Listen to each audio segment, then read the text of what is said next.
Hello, hello. Ayan, mabilis na mabilis lang ako palabas kami ng airmat ko. Mabilis na mabilis lang tong live na to. Ayan, hindi ko nahihintayan ng mga taong magdatingan. Ayan, panoorin nyo na lang pagka nakita nyo later on. Ayan, ang tawag dito, kaya ako nag-live kasi gusto ko lang i-emphasize yung hi, Teng. Ayan, nagmamadali ako, no? Hindi na ako naghihintay ng tao. Hindi ako naghihintay ng tao kasi paalis na kami ng nanay ko. Ayun. Ayan, yung susi ng kotse ko. Ayan. So ngayon, ang tawag dito, gusto ko lang ma-emphasize yung fact nga na the House of Representatives basically confirmed that their foreign travel expenses amounted to around 39.7 million. 'Di ba? Yung actually ni-review ko uli yung hearing to verify kung ano yung mga figures na sinabi nila. Ang claim ng Congress, sabi nila, mali si Ka Eric sa pagsabi na 1.8 yung travel expenses ni House Speaker Martin Romualdez kasi ang claim nila ay sinabi daw ng SMNI na yung 1.8 is foreign travel expenses. Hindi naman ganun yung claim ng SMNI eh. 'Di ba ang claim ng SMNI 1.8 billion, it's under the account of Martin Romualdez. 'Di ba? Hindi man nila sinabi kung foreign yun eh. 'Di ba?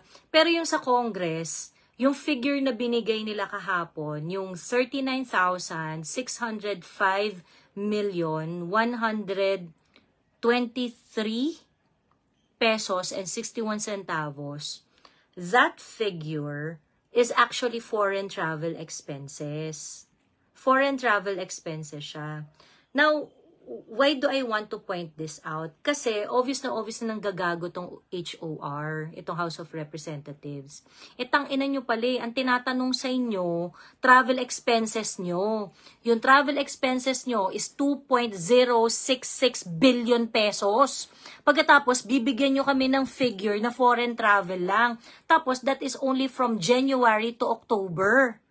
'Di ba? So, malino na nanggagago sila. Malino na nanggagago. Bakit hindi nyo i-disclose pati yung local travels ninyo? 'Di ba? Bakit hindi nyo i-disclose kung magkano yung nagastos nyo sa mga local travels?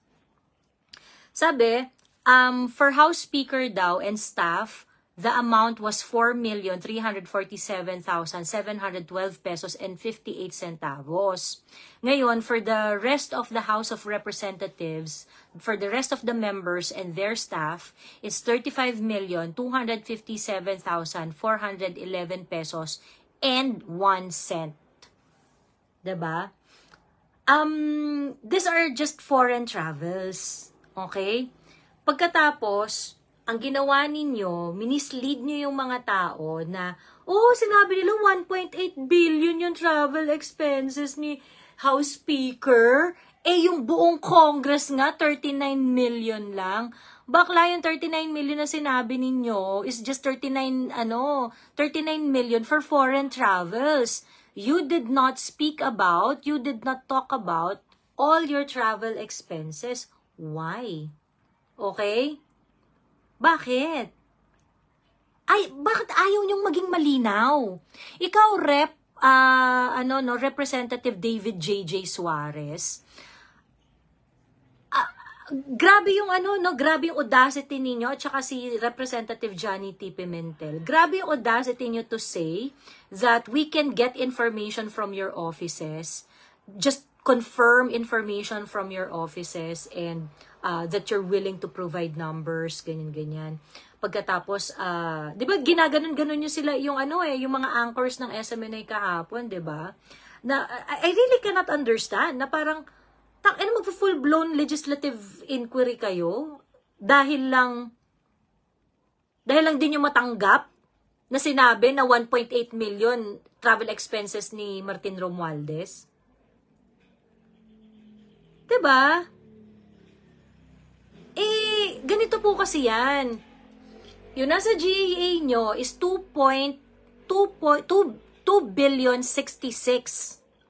2 billion 66 million, 'di ba?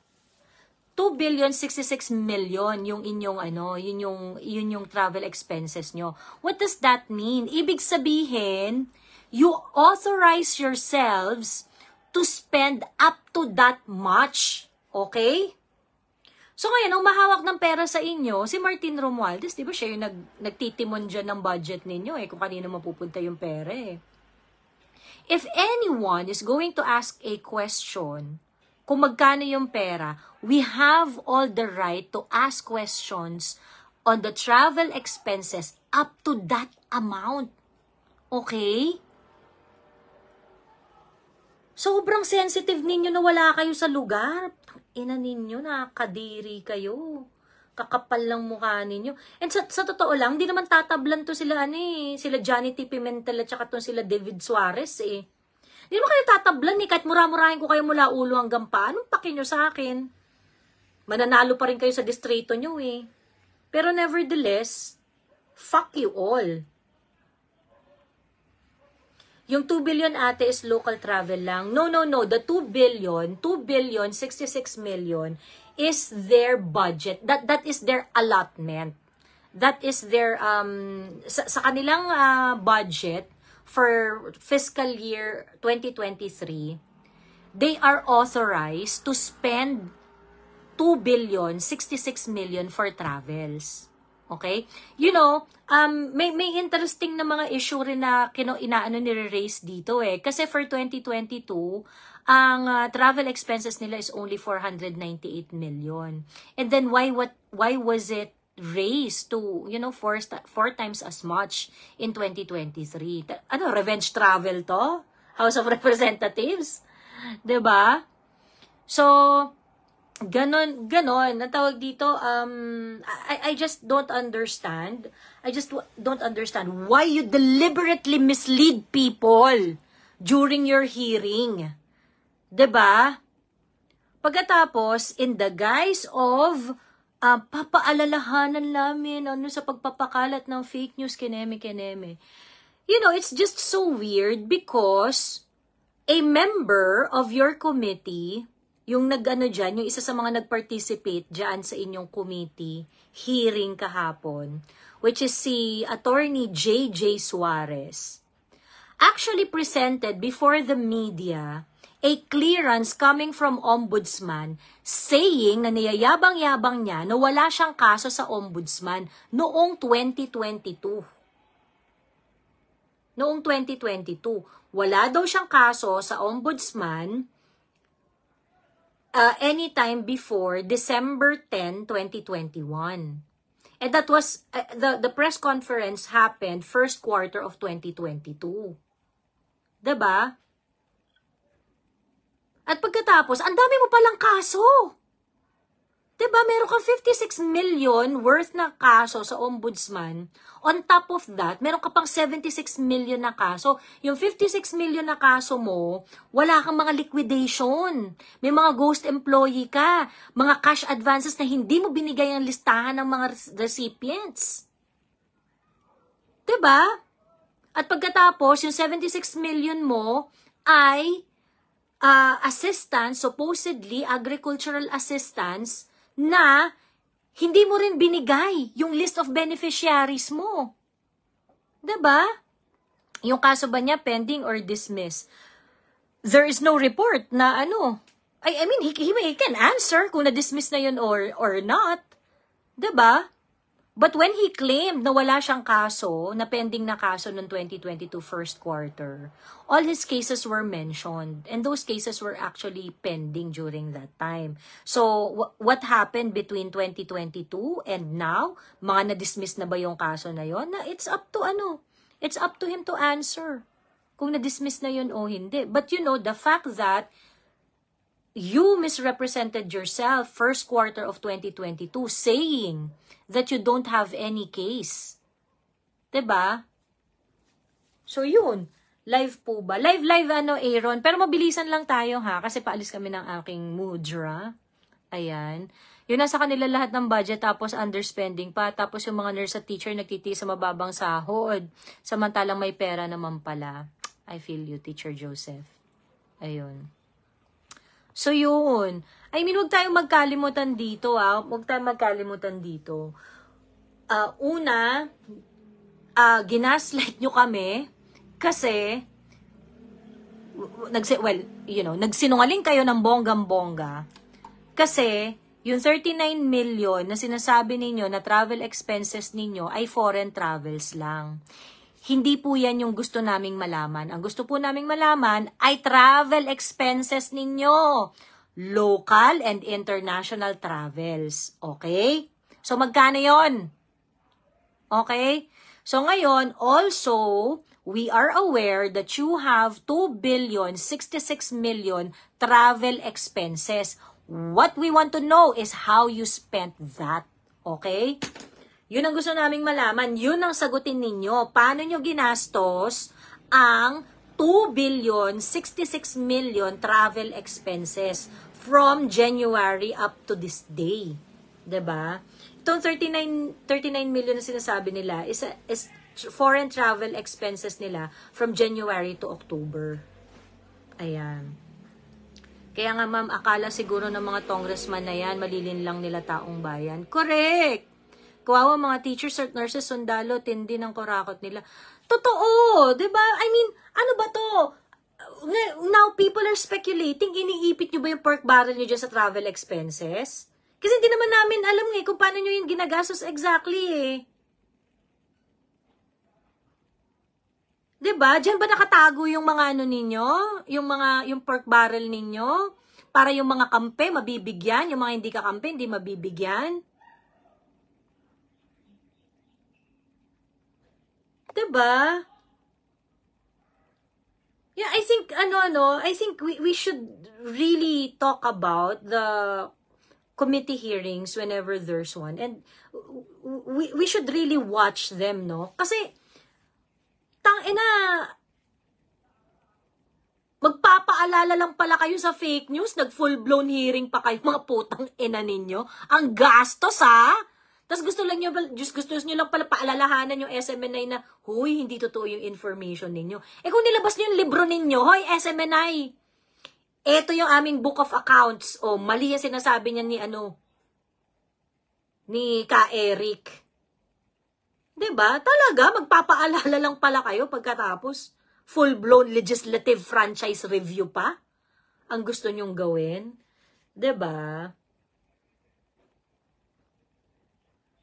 Sobrang ang kukupal nyo po. Eh yun nga lang, kaso ang problema kasi dito, kahit mura-murahin natin tong mga to eh. You know what the problem with Congress? Yung mga ginagawa nila that actually affects national affairs, 'di ba? They get scot-free. They get scot-free. Hindi sila nananagot dyan sa mga kaputangang pinagagagawa nila, doon sa mga kabubong ginagawa nila sa hearing. You know, the only way that we can get back at them is to ostracize them. Murahin na mula ulo hanggang paa. But the truth is, kahit mura-murahin natin sila mula ulo hanggang paa, they're going to be elected. Next Congress, sila pa rin yung congressman dyan. Yun yung nakakaiyak sa lahat. Yun yung nakakaiyak sa lahat. But you know, at this point, this is the only thing that we can do. It's better that we do it. I mean, we are watching you. Nakikita po namin kayo at nakakahiya kayo. Tangina nyo. I mean, kaya kayo nagtatanga-tangahan during committee hearing kasi alam nyo, walang consequences. Kakampihan kayo ng kabaro ninyo. Pagkatapos, kaharian nyo kasi ang Kongreso. And I think it's very important that we think of a way on how to, how this congressman would be subjected to, stricter ethical guards. Paano na po mangyayari doon sa hindi nagastos na pera, sabi ni Ria Lip Kei. Ang problema kasi, system of certification sila eh. So, I assume because you have a system of certification on your expenses, di ba, isa-certify mo lang. Diyos ko po, sa executive kasi, merong way on how you're going to realign. May process yon. And that process is also being audited by COA. The problem is, sa Congress, wala silang ganong measure. So, kung kunwari, meron silang travel expenses, 39 million lang yung nagamit nila, pagkatapos meron pala silang 2 billion, theoretically, because it is a system of certification, they can use it wherever and how they want it to. Diba? Kaya yun yung nakakatakot eh. Ano ba, pinag-iipit nyo ba dyan yung pork barrel? Nandyan ba? Kaya ba kayo galit na galit sa SMNI? Yun ba yun?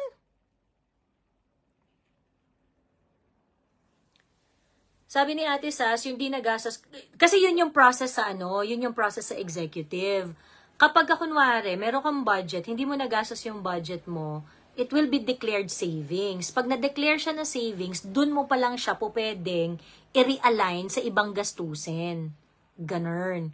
But for this one, ang tawag dito, sa Congress kasi iba eh. Tingin ko kasi mas madali ito eh.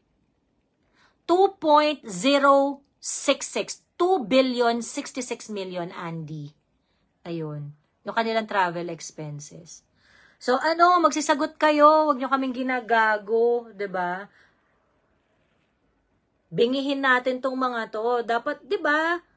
Bingihin natin tong mga to. Hanggang sa sumagot sila ng maayos. Ang hihirap nyong kausap eh. Mga leche kayo eh. Ayun. Anyway, yun lamang po. And see you next, maybe later this evening. Ayan. Pagkabalik ko. Baka, feeling ko mag-iaya si Sas ng live. Ayan. Okay. So, bye. See you.